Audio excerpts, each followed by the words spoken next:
Assalamualaikum warahmatullahi wabarakatuh. Kembali lagi dengan saya Trietnasari. Untuk pembahasan kali ini kita akan bahas mengenai modularisasi dan komunikasi antar data. Oke, pokok dari bahasan yang akan kita bahas pada materi ini yaitu mengenai konsep pemrograman modular, komunikasi antar modul, kohesi, dan juga kopling. Oke, kita awali dulu. Apa sih pemrograman modular? Pemrograman di mana program tersebut itu dibagi ke dalam modul-modul yang lebih kecil lagi dan saling berkaitan antara yang satu dengan yang lain, sehingga dapat menghindari penulisan teks program yang sama berkali-kali dan juga memudahkan dalam melakukan pelacakan kesalahan dalam membuat program yang sedang dibuat. Ada 6 langkah dalam modular. Yang pertama yaitu definisi masalah, di mana di sini kita mengklasifikasikan dalam input, proses, dan outputnya. Kemudian mengkelompokkan aktivitas ke dalam modul, di mana kita mendefinisikan kegiatan dari modul-modul yang ada.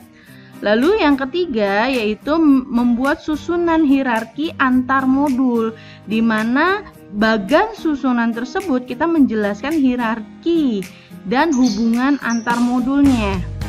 Dan yang keempat, buat logika dari main program dengan pseudocode. Jadi terlebih dahulu kita menginventarisasi apa saja yang dikerjakan dalam main program.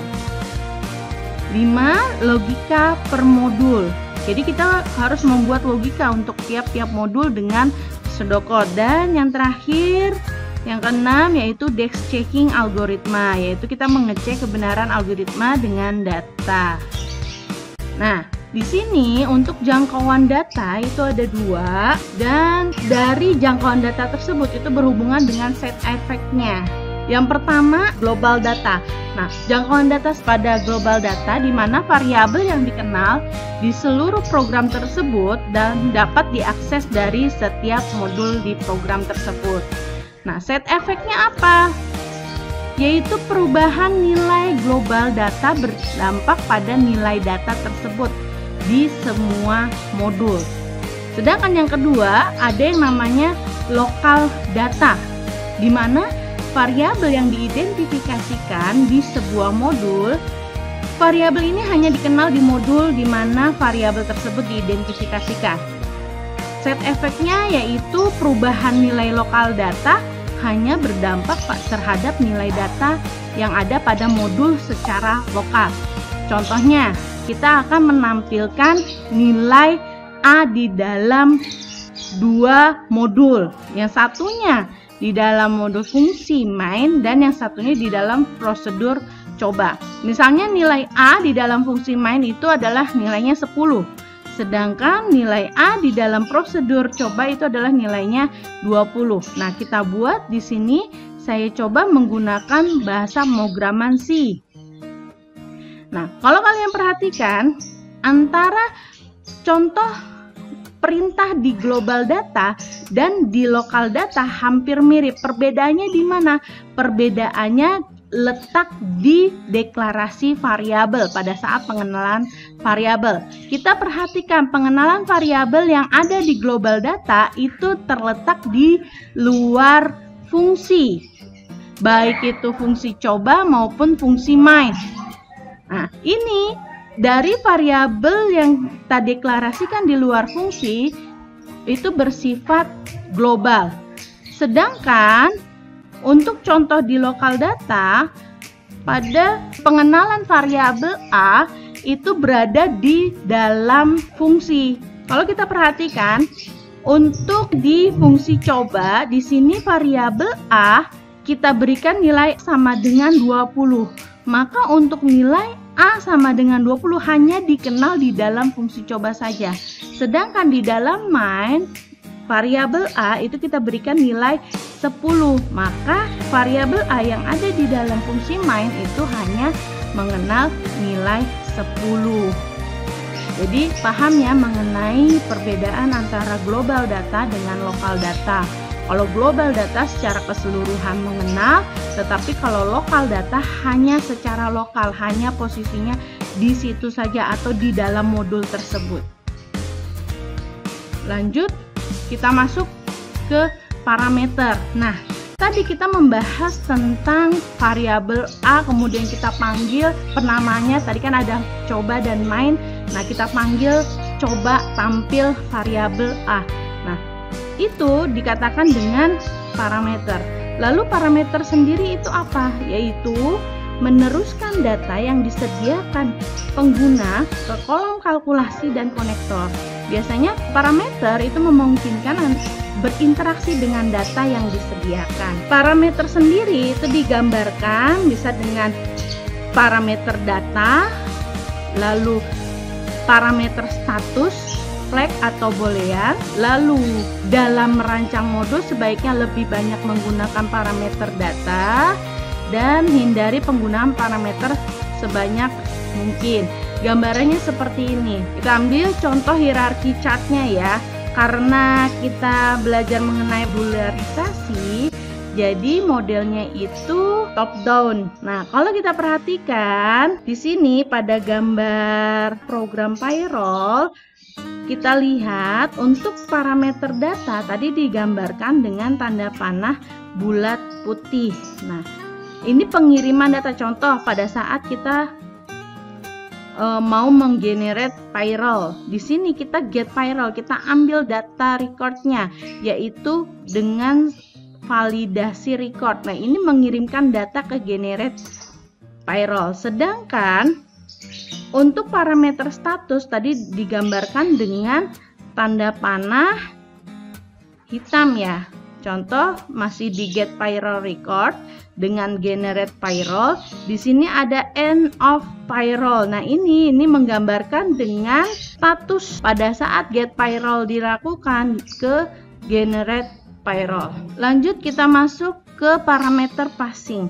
Nah, parameter passing di sini ada dua, yaitu ada parameter aktual dan parameter formal. Maksudnya parameter di sini apa sih? Komunikasi antar modul tadi ya.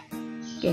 Apa sih yang dimaksud dengan parameter aktual? Yaitu variabel yang ada pada daftar parameter dalam definisi fungsi. Sedangkan parameter formal itu variabel yang dipakai dalam pemanggilan fungsi.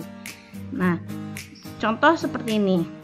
Ini ada perintah pemrograman. Saya masih menggunakan perintah dalam bahasa C.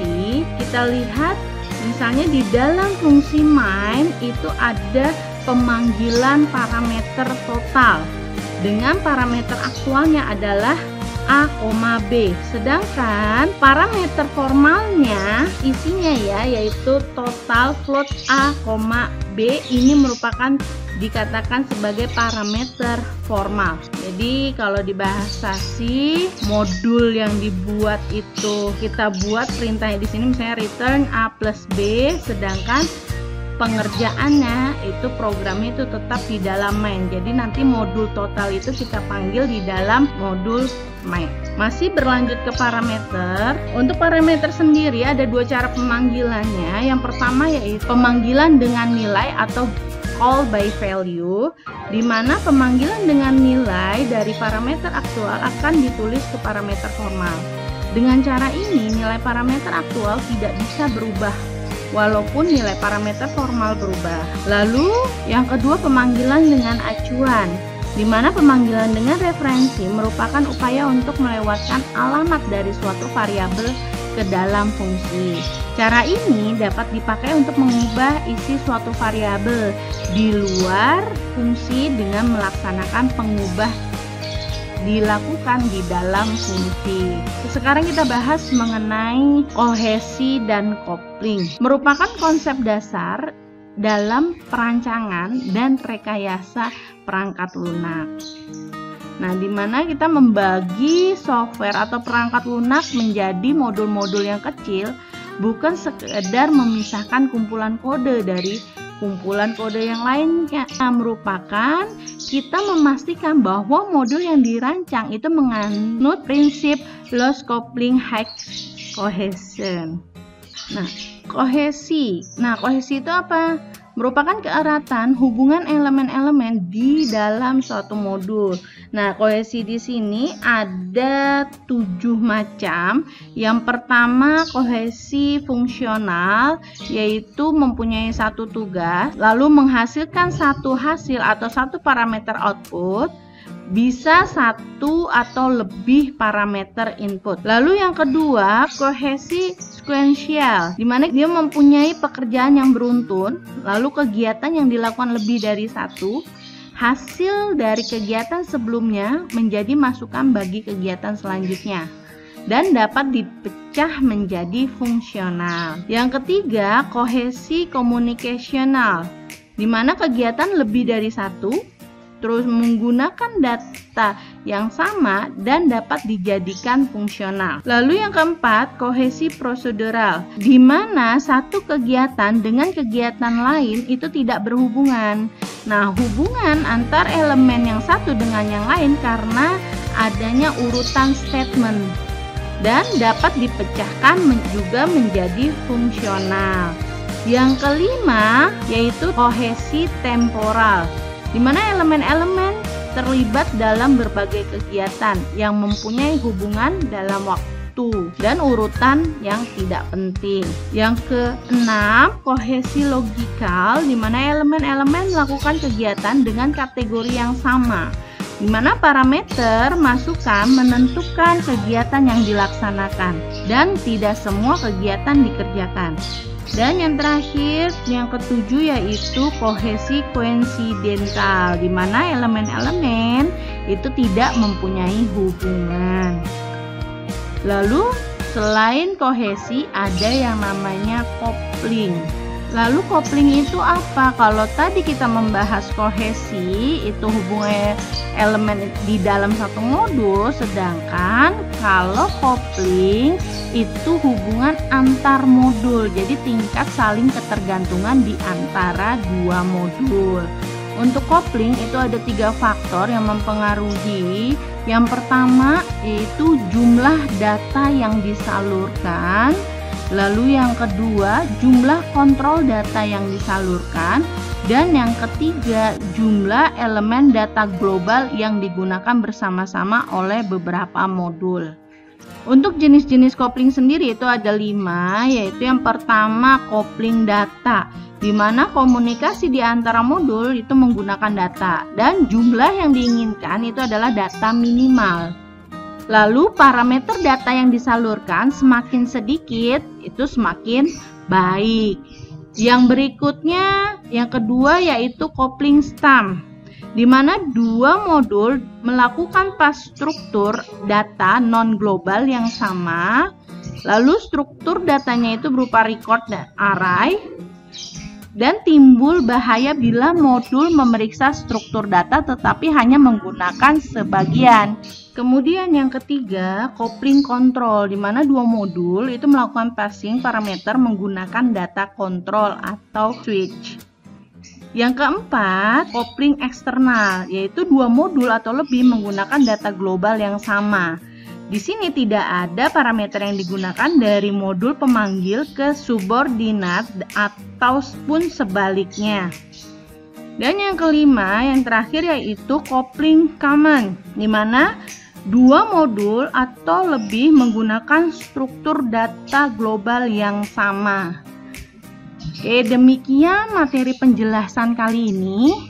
Terima kasih telah menyaksikan. Saya tutup. Wassalamualaikum warahmatullahi wabarakatuh.